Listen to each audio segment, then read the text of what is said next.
Our next guest, I've had the pleasure of meeting and speaking with multiple times over the course of the last several years. He is an author. His latest book, Crucibles, he wrote with his co-author J. Eric Smith. It will be available next week. It's How Formidable Rites of Passage Shape the World's Most Elite Organizations. And he would know because as a retired admiral from the United States Navy, he continues to shape young men by working with them at the United States Naval Academy. Admiral McNeal, it's always great to speak with you. Thank you for joining us on this Memorial Day. Good morning, guys, and thanks so much for working today. I appreciate your sacrifice. This is supposed to be a day off, and there you guys are doing your thing, so I appreciate that. Literally the least we can do. And, last time we spoke, I think, was your book, Side by Side in Eternity, which highlights those who have fallen in service to our country and their gravestones and where they're finally laid to rest, where they stayed together. It's a fantastic story, fantastic book. This one, I think, is really important considering, we just had a conversation about how one political party in this country right now, they're spending $20 million to try to understand how young men think. They might read your book, Admiral. I think they might get a good handle on it.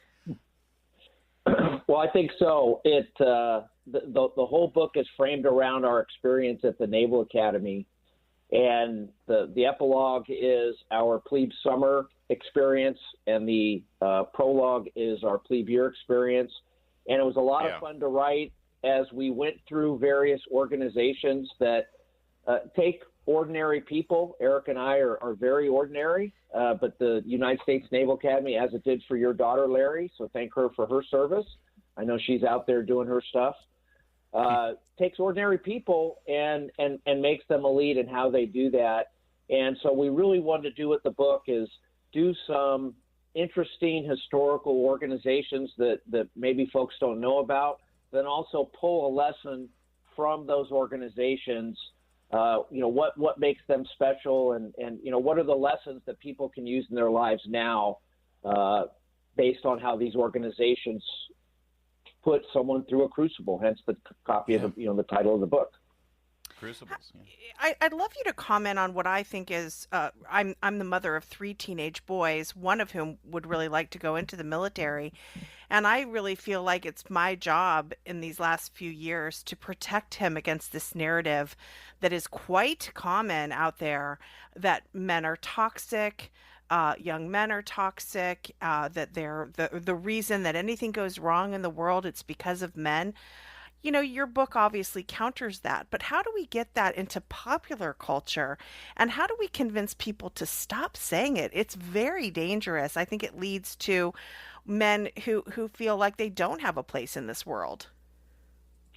Well, I think that what we need to do is really highlight some of these organizations and really show how men and women can be successful when put into the proper situation. I know that with little boys, I have I raised 2 boys, I have 2 grandsons, and they're not the best at sitting in a classroom.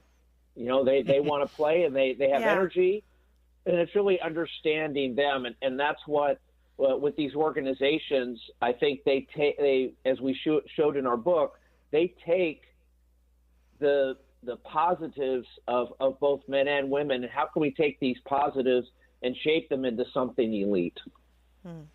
Can you give us some examples here? I think, plebe summer and plebe year is a great example of putting, an 18, 19-year-old through a crucible, making them do things they never thought they were capable of doing, and every day is a hard day, but somehow they come out that much better once they go through it. Give us some other examples of that, and also sort of reflect on why someone would willingly basically put themselves through a crucible, through hell, knowing that on the other side they're going to be better for it. It takes a lot to just sort of suck it up and say, okay, I'm going to do this. Well, it's a great question, and one of the fun chapters we did was on the Gurkhas, which are soldiers that the British Army employs from Nepal. And to answer your question, Larry, it's their society there is very, very poor. And in Nepal, if you're able to get through the crucibles to become Gurkha, and I want to spoil the book, but there's a really interesting and unique last thing that they do to kind of their final crucible to become Gurkhas. But if you do that in Nepal, you are set for life, and your family is set for life, because not only are you going to get paid as a British soldier, you'll get a pension in your later years. So that's probably a really, really stark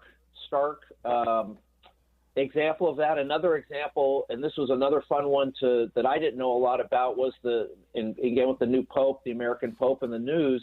Another chapter's on the Swiss Guard. So this is the world's smallest army, representing the country with the smallest land area and population in the world. Yet they are responsible for protecting someone who leads a faith that claims over 2 billion members. So that's a pretty unique and special crucible that they go through. And that was a really fun one to research as well. So it's stories like that. It's not it's not all military. It's not all one specific genre. We another chapter's on the doctors and their white coat ceremonies. We did the mafia and made men. Yeah. We did kamikazes, astronauts. Interesting. A little Joe homie Pesci Amazon. action there. I love it. Yeah. Very cool. Well, listen, it's this is how you form young men, and I know we're focusing a lot on men. I assure you, all of these principles apply to young women as well. But I still believe that we've got a crisis of young men, and they do need a little bit of focus here. I think that the crisis for young boys figuring out how to be men is very real. And so if you've got a young man in your life, I'd say 12 years old and up, this is a great book for them, and it might inspire them. Admiral McNeal, it's always great to talk with you. The book's on pre-order now. It comes out next week, right? Yeah, absolutely. It'll be out June 10th. By the way, one of your other books, The Herndon Climb, that talk about a rite of passage. That's when plebes, after that plebe year, they climb the monument, the Herndon Monument on the Naval Academy grounds. It takes them, quite some time to do it, but once they do, they're no longer plebes. Friend of this program, Lindsay Feifeld, we're pals with Lindsay, Julie. She's married to a Naval Academy graduate, Marine Corps veteran, big strapping badass. His class has the distinction of taking the longest time to climb Herndon to get that cover. Yeah. Yeah, and they're quite proud of it. The 4 hours and 6 minutes, and I'm always a little worried when I watch the climb, because if someone is worse than that, it ruins that chapter. So yeah. Yeah, right, exactly. I don't think it'll ever be that bad. But they do. In fact, that class, what was it, 98, I want to say, or 96? 98. 98. They, at their tailgate at every football game, they have a giant inflatable Herndon monument because they're so proud of that distinction. It's great. They absolutely own it. They absolutely own it. If I could just real quick, with the side-by-side book, I interviewed someone for our next book, which we haven't sold yet. It's going to be a leadership book, tentative title, Leaders Born and Made. And we have a chapter on Admiral Rickover, the father of the nuclear navy. Oh, and as I was interviewing a person that went through his interview, he said, "How's your side-by-side book doing?" And I said, it's doing fine. How did you hear about it? He says, I listen to WMAL every morning, and I heard your interview, and I went out and bought the book. Aww. There you go. Well, let's buy a couple of books today then. Thanks, Admiral. That's good to hear. Yeah, Side by Side in Eternity is a great book, especially as those who have fallen are on our minds today on Memorial Day, about these close proximity graves. They're such incredible stories about these adjacent American military graves that they lay side by side for eternity as they made a mark on our nation and on the world. Admiral McNeal, always great to talk with you, sir. We'll see you soon at a tailgate. Absolutely. We'll see you this fall. Go Navy.